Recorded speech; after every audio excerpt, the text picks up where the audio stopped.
I cringe at the memory of how I reacted when Tommy told me he's bisexual. It's 1997, and while I'm deep in my closet, I have an intense crush on him. My scared 17-year-old solution is to deny those feelings and, at the same time, reject Tommy's identity. At this time in my life, I did not possess any framework or education about being bi. Instead, I ranted myths at him, the same I now fight, while privately dreaming of having something more with him. 5 years before this, the fundamentalist cult I was raised in disbanded. While I was free of the messaging, the ease of their grip was only just beginning. Tommy was showing me the much-needed way out from my purity culture. If only my anxieties and defensiveness would shut up. Naive and clinging to scripture, I couldn't fathom in that moment I had a real source of education and safety standing right in front of me. When Tommy and I first met, we immediately hit it off. I wanted to be around him all the time. Here was this new and fascinating person who made me laugh. He always gave off this excited energy that was intoxicating. It took me a beat to realize I liked him, and when I did, cue religion, I felt guilty about it. He would find me after school or at my house and whisk me away on an adventure in his rickety Jeep. From my sheltered worldview, these moments would shake me up. One night, we were out late wandering a dark beach. I tripped over a rock and lightly cut my hand. When he took his flashlight out to review the damage, I instantly fainted.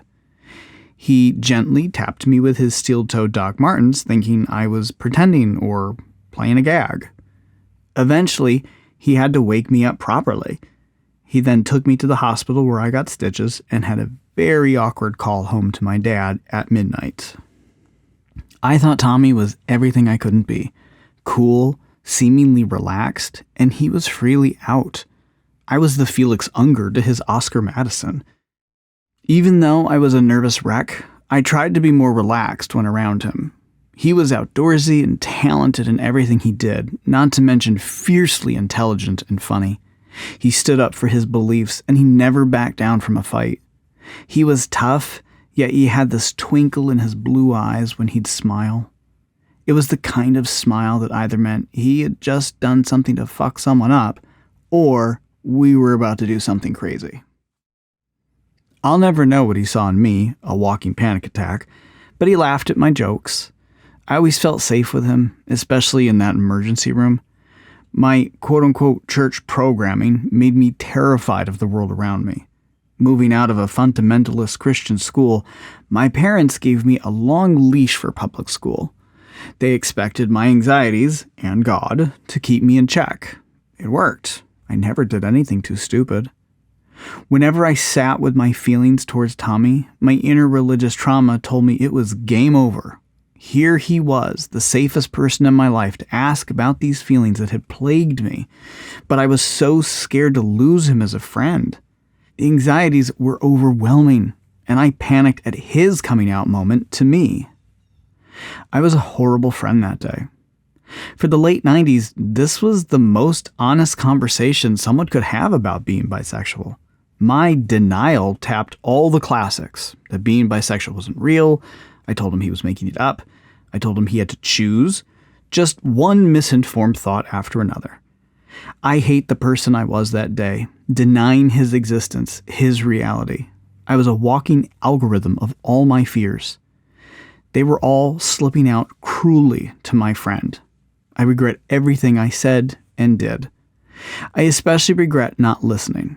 Had I just been quiet and opened myself up, perhaps I could have accepted myself. To his credit, Tommy didn't outwardly react. I wonder now what he was thinking and feeling while listening to all of this nonsense. It never appeared to affect our friendship, but I still regret it. I couldn't handle it. It felt too close to call to my own feelings, and therefore being found out. Instead, I declared my affections for his ex-girlfriend, who did not need that. While I still carried the guilt of how I reacted to Tommy sharing his identity with me, I also continue to learn from that moment.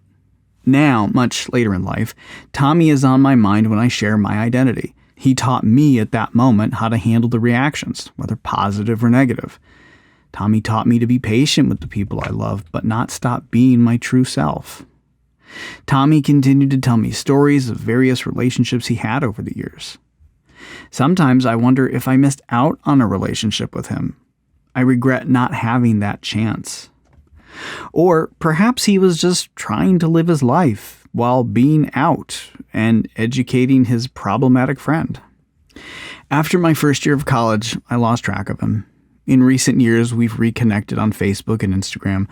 Our reconnection has been the generic, "Hey, how are you?" like two old acquaintances passing on the street. I suspect I've given this memory and these feelings more weight since then. If he ever does wonder about it, I do want to apologize for being a bad friend, and now a bad bisexual, and possibly for how it impacted other aspects of our friendship. There's no right way to have this conversation these many years later, especially over Facebook or Instagram. I do want him to know how much he helped me, though. I want him to know how important that moment in time was for me, albeit too soon. When the penny finally dropped in my early 30s, I immediately returned to this day and this conversation with Tommy. I wish that epiphany happened when I was 17 with him, but I got there in the end. I'm grateful for the brief time we had together as friends, and that I had someone in my life to normalize our identity. This is also why we celebrate Bisexual Awareness Week, month, and day.